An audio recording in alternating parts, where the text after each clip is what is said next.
안녕하세요.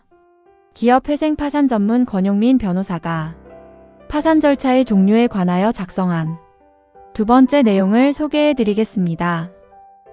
법인 파산 절차의 종류에는 파산의 종결, 파산의 폐지, 파산의 취소가 있는데 이번에는 파산의 취소와 폐지를 중심으로 살펴봅니다.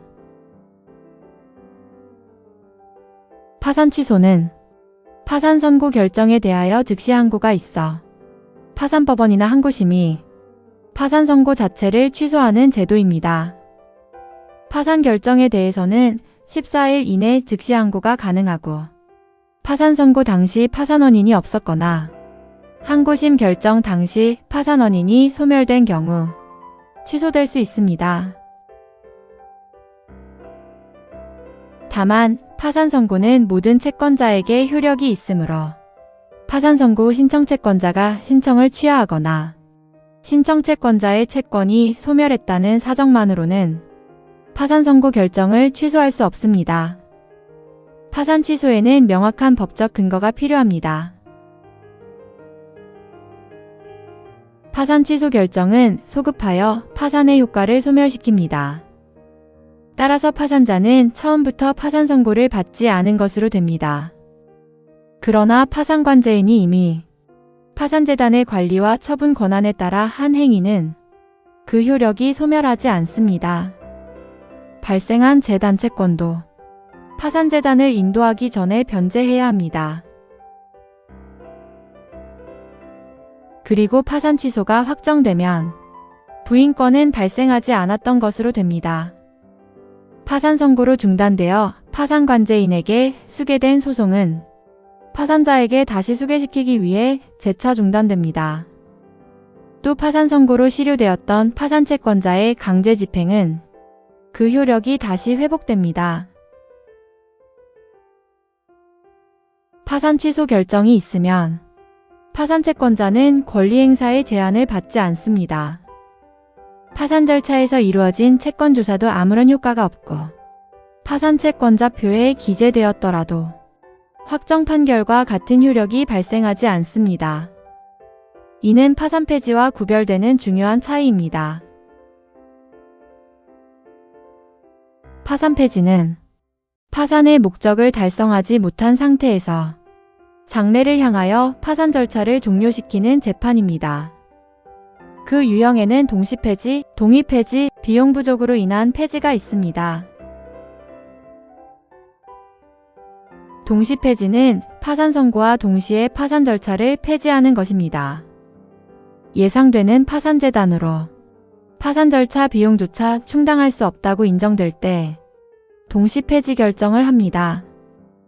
다만 법인 파산에서는 법인 재산의 조사 필요성이 크므로 동시폐지는 신중하게 판단해야 합니다. 동의폐지는 채권 신고기간 안에 신고한 파산채권자 전부가 파산 절차의 수행을 포기함으로써 파산 집행을 폐지하는 것입니다. 재단 채권자, 별채권자, 환치권자의 동의는 필요하지 않습니다.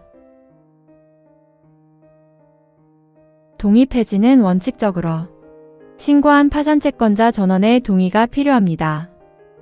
다만 일부 채권자가 동의하지 않는 경우에는 다른 파산채권자의 동의를 얻어 파산재단에서 담보를 제공하면 동의 폐지가 가능할 수 있습니다. 비용 부족으로 인한 폐지는 파산 선고 후에 파산 절차 비용조차 지급할 수 없을 정도로 재산이 부족하다고 인정될 때 하는 폐지입니다. 동시 폐지가 파산 선고 시점의 판단이라면 비용 부족 폐지는 절차 진행 중 부족이 드러난 경우입니다. 이때 법원은 채권자 집회의 의견을 들어야 합니다. 파산 폐지 결정이 확정되면 파산 종결 결정을 기다리지 않고 파산 절차는 종료됩니다. 다만 파산 폐지는 파산 선고의 효력을 소급하여 없애는 것이 아니라 유효하게 게시된 파산 선고의 효력을 장래를 향하여 소멸시킵니다. 이 점이 파산 취소와 가장 큰 차이입니다. 파산 폐지에 따라 파산관제인의 임무는 종료하고 채무자는 다시 파산재단의 관리처분권을 회복합니다. 채무자의 법률행위 제한도 없어집니다. 그러나 파산 폐지는 소급효가 없으므로 파산관제인이 파산 절차 중에 한 행위는 그대로 유효합니다. 채무자가 법인인 경우에는 자녀 재산이 있는지에 따라 법인의 존속 여부가 달라집니다. 자녀 재산이 없으면 법인격은 소멸합니다. 반대로 자녀 재산이 있으면 그 청산의 목적 범위 안에서 법인은 존속합니다. 파산 폐지 후에는 파산 채권자가 자유롭게 권리를 행사할 수 있습니다. 파산 선고 전에 집행권원을 가지고 있었거나 채권 조사기 1에서 채권이 확정된 경우에는 그 집행권원이나 파산 채권자 표로 강제 집행을 할 수 있습니다. 지금까지 기업회생 파산 전문 권용민 변호사가 작성한 파산 절차의 종료에 관한 두 번째 내용을 소개해 드렸습니다. 좋은 하루 보내세요.